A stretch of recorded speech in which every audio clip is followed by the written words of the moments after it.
Thanksgiving was always uncomfortable in our house, but that year it broke something in me. My name is Emma Collins. I'm 34 now, and for most of my life, I've tried to be small, the one who made things easier, quieter, smoother. I never demanded attention. I just showed up, did what needed to be done, and stayed out of the way. Maybe that was my mistake. Maybe when you spend your life being the glue, people stop noticing you're holding everything together. My brother Tyler, he was always the favorite, the achiever, the charming one, the one my mother introduced with pride and a beaming smile. Me, I was just Emma. No spotlight, no special treatment. But that Thanksgiving, after mashing potatoes for 3 hours and setting the table alone, my mother looked me in the eye and said 6 words I'll never forget. "You're just a burden." Always have been. I showed up early as always. The kitchen smelled like rosemary and sugar glaze, and my mother was already barking instructions without even looking at me. "No hug?" I asked, forcing a smile. She didn't answer, just pointed toward a bowl of unmashed potatoes. "These need mashing." I nodded and got to work, sleeves rolled up, pretending it didn't sting. It did, but I'd gotten good at pretending. Tyler arrived an hour later carrying a bottle of Pinot and a woman half his age named Brooke. She looked like she'd stepped out of a perfume ad, all long legs and high-pitched laughs. Mom rushed over like royalty had entered the palace. "My boy," she said, kissing both his cheeks. "And who's this beautiful creature?"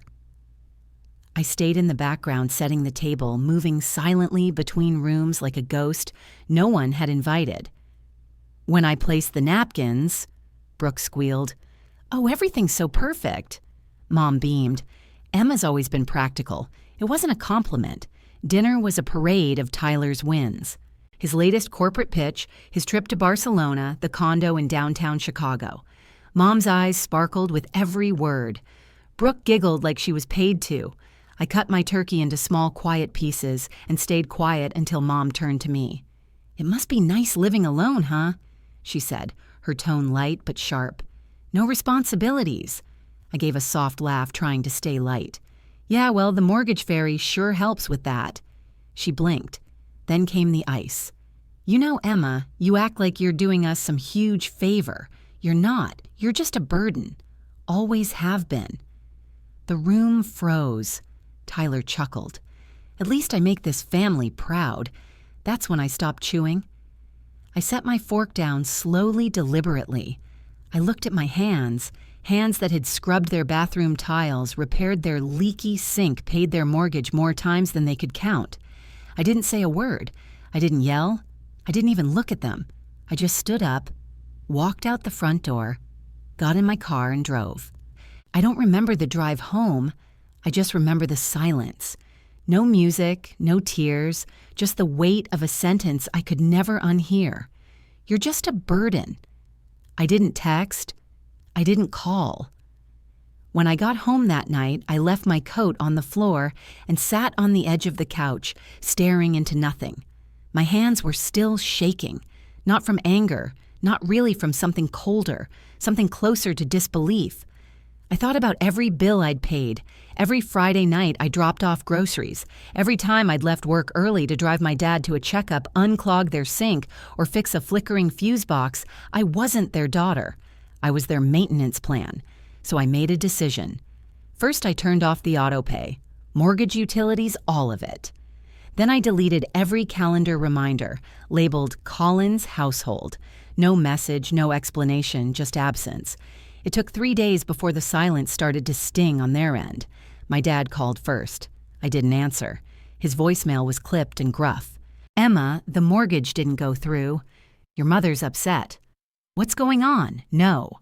"Are you okay?" "No, we're sorry. Just your mother's upset." Of course she was. The next morning, I got a text from Mom. No greeting, no softening. Just, "We need you to sort the mortgage before it affects our credit. Don't be childish." Childish. The word hit like a slap, as if I'd thrown a tantrum, not walked away after a lifetime of being taken for granted. I stared at the screen for a long time, thumb hovering. I could have sent a dozen angry paragraphs, could have emptied years of resentment into one long message, but instead, I left it on red and went back to making coffee. If I was just a burden to them, let's see how they function without the weight I carried. Weeks passed. No apology, no questions, no accountability, just silence. Not the kind that heals, but the kind that exposes. I'd always assumed deep down they'd notice if I stopped helping that maybe my absence would reveal my worth. But they didn't miss me. They missed the convenience. They missed the free labor. They missed the money. That's when I realized they never actually saw me, just the things I did.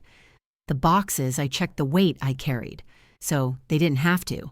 And when I stopped, they called it childish, not broken, not hurt, just difficult. And that's how I knew I wasn't coming back. It started with a call from Jenna, my cousin.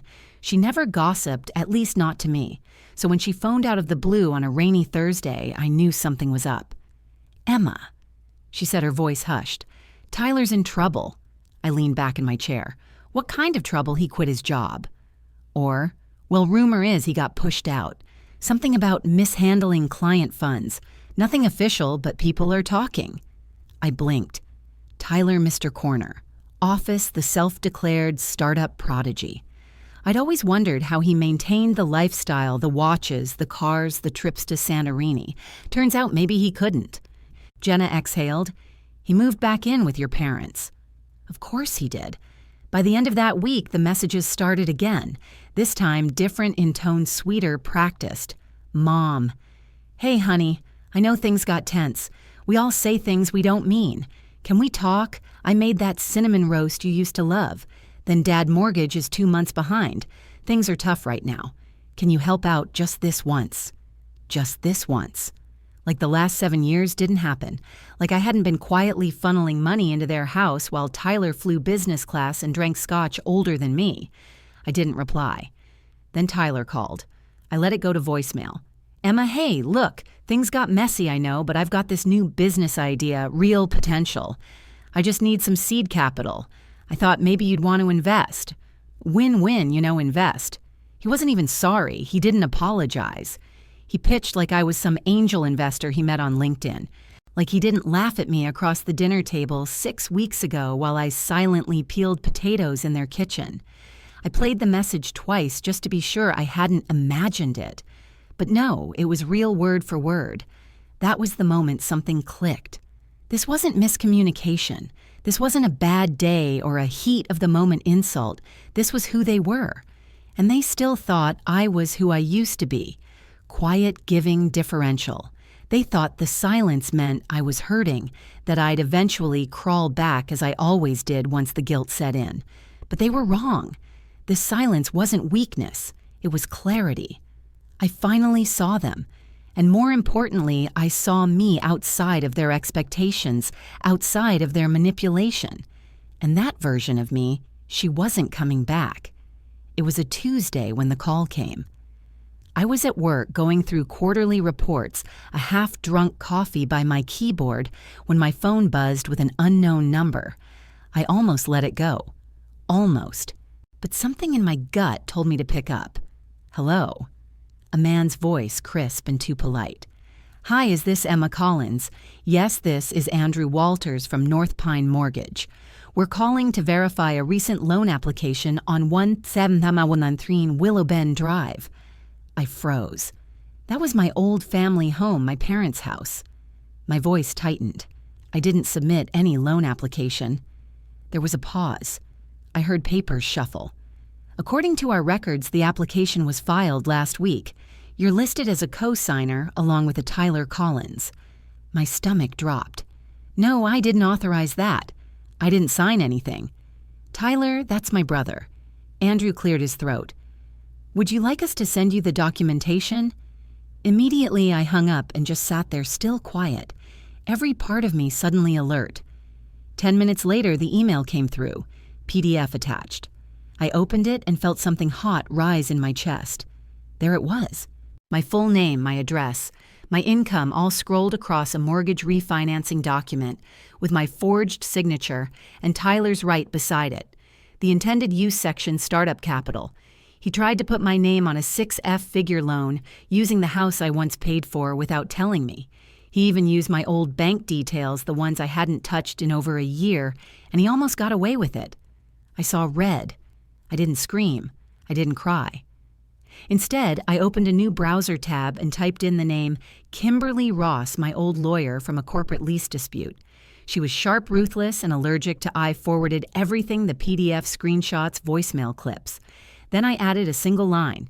He forged my signature. I want this handled. She responded in under 15 minutes. First, freeze your credit. Second, file a police report for attempted fraud and identity theft.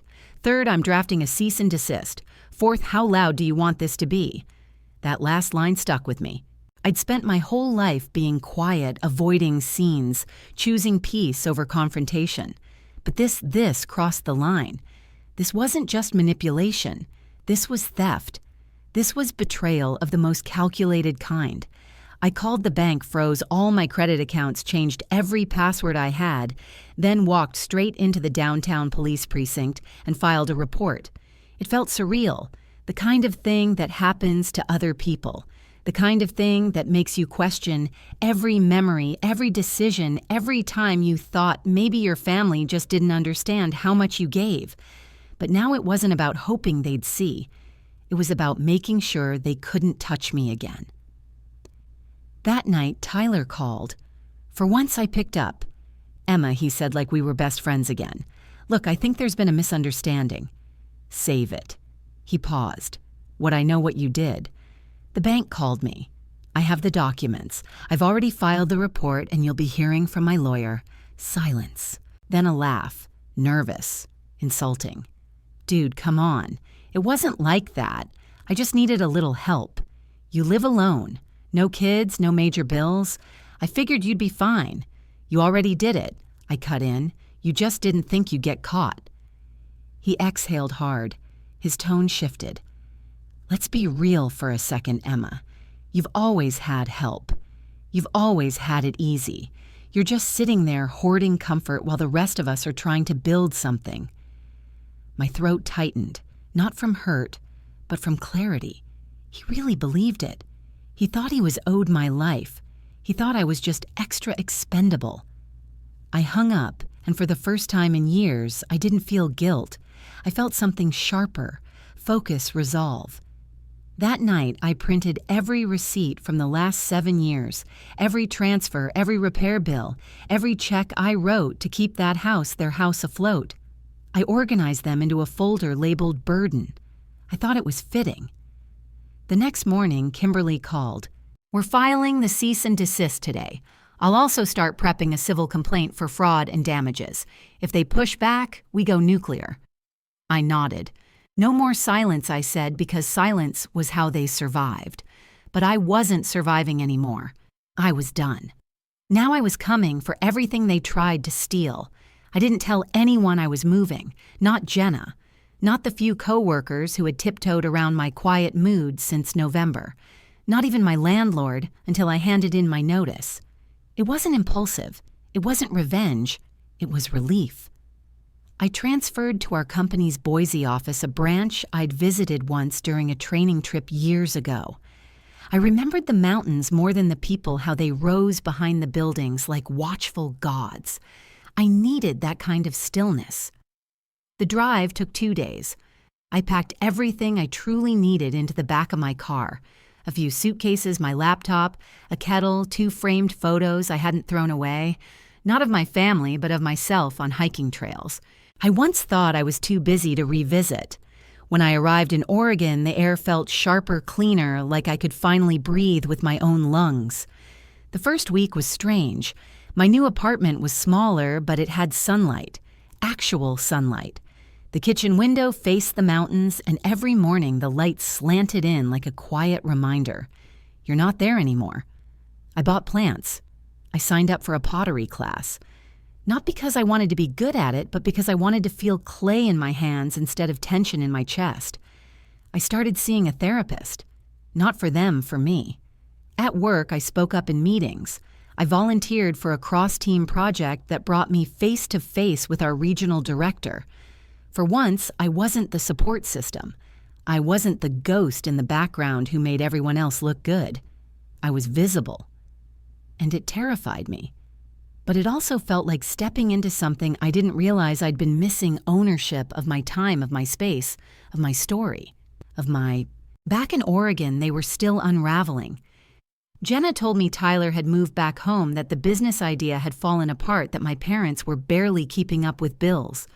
They still hadn't apologized, not once. But oddly, I no longer needed it.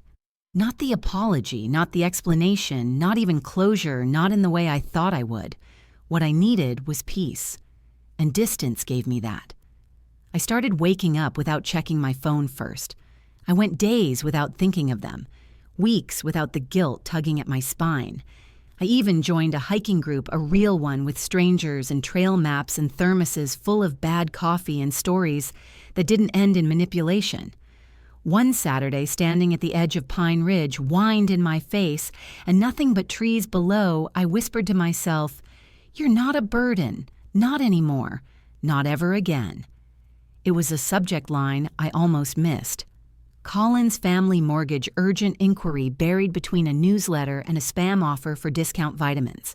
If I hadn't seen the sender and assistant manager at Mid-Count Savings Bank back in Oregon, I might have deleted it, but I clicked. The email was short, clinical. "We are reaching out regarding a delinquency on a mortgage account previously associated with your financial contributions. The property at 1713 Cedar Trail Road has been marked for pre-foreclosure. Please let us know if you intend to assist in bringing the loan current."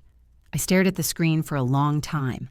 That house, their house, the one I paid for in silence for years, the one I was told I didn't own, didn't deserve, wasn't connected to, and now they were losing it. I called the bank directly. The woman who answered was polite, slightly exhausted. She confirmed what I suspected. The loan is 4 months behind. Late fees are piling up. If no payment is made, it will be listed for auction within 60 days. I thanked her. Then I called Kimberly. "I want it," I said. "I want the house under your name," she asked. "No," I said. "Under the LLC we set up for tax shielding. I want it clean." She smiled through the phone. I could hear it. "We'll stay quiet, strategic, surgical," and we were. I contacted a property investment group in Springfield who specialized in distressed real estate. Through them, we monitored the foreclosure process discreetly. I didn't need drama. I needed the deed. In the meantime, I dug up a document I'd almost forgotten, a notarized letter I had my parents sign years ago when I started helping with the mortgage. Back then, I framed it as protection in case anything went wrong. They signed it without reading. Typical. It stated, "Emma Collins has contributed over $92,000 toward mortgage payments, renovations, and property maintenance as an act of familial goodwill." Kimberly reviewed it and nodded. "If they try to contest your purchase or accuse you of theft, this buries them." 2 weeks later, Jenna called me. She sounded breathless. "Emma," she whispered, "you're not going to believe this. Tyler's back living with your parents." I didn't even flinch. "How bad is it bad?" she said. "His startup's gone. Brooke dumped him. He's borrowing money from friends. Mom was overheard at church saying she needed a miracle." I thanked her and hung up. This was the window. This was the moment they'd never see coming. I flew back the week before the auction. Quietly, no family, no drama. I stayed in a modest hotel just outside Brookhaven, close enough to watch the edges of their world unravel without stepping in. On auction day, I didn't show up in person. I sent my agent, a sharp woman in a gray blazer who bid without emotion. When the auctioneer read, "Property, 1713 Willow Bend Drive, 3-bed, 2-bath," the room barely stirred. Opening bid $240.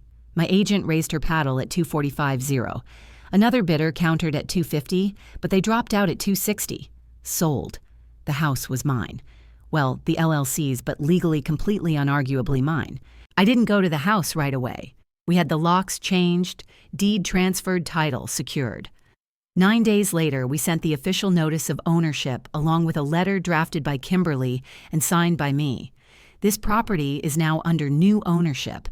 All prior occupants must vacate within 14 days. No exceptions, no name, no apology, just clean legal distance. But fate is messy. The next day, I walked out of a bakery downtown and saw them, my parents and Tyler, standing outside a Wells Fargo branch, huddled, pale, tense. Tyler's jaw was clenched as he barked into his phone.